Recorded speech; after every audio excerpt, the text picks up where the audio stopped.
Hello friends, welcome to another episode of Rust from the Beginning. This time we'll talk about Cargo.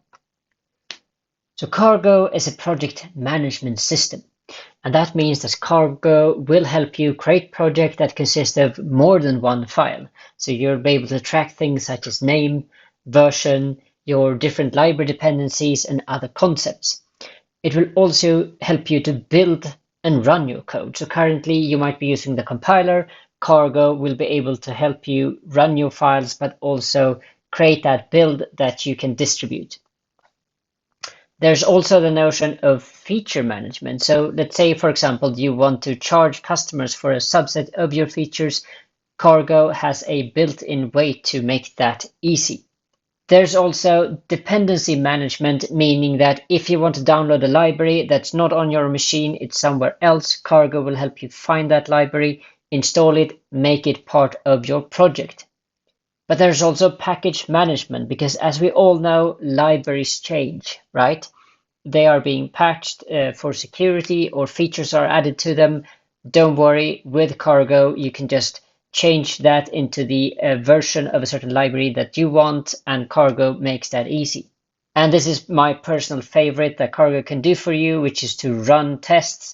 And I might have mentioned this in a previous video, but Rust has testing built in. That is fantastic.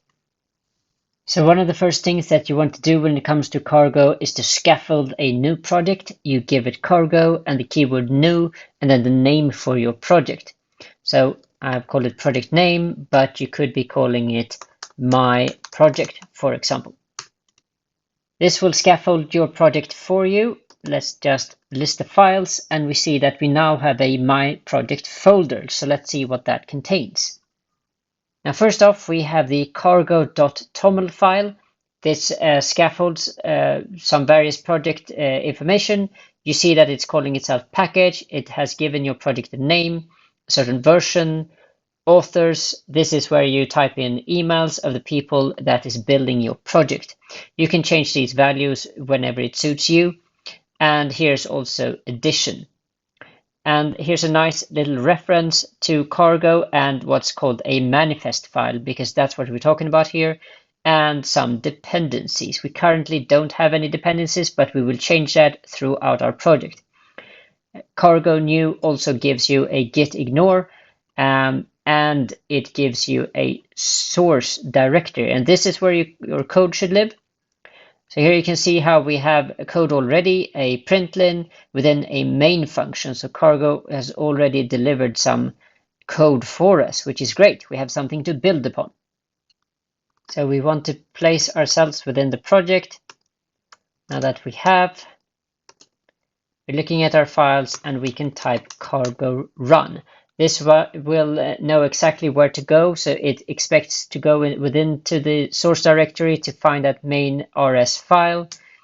So once we call cargo run, you can see how it is compiling our project, and it is running it as well. So compiling and running, and we end up with hello world. We could change that into hello cargo, run that once again. And this time we see hello cargo, so we see that it's pretty quick as well.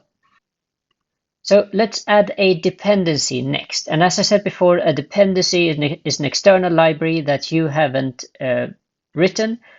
So what we can do is to place it under here, under the dependencies square bracket here. So we place something on line 10. This is our way to tell our project we mean to use this library. In this case, it is called Termion. This is the library that helps you get colored output for your console, so it's pretty cool. So we just dropped in some code here. We are saying extern create Termion and then use Termion, and we're going to use this color thingy. Now the color enables us to use various colors for our output, such as red and blue, and we can see how it's being interpolated here.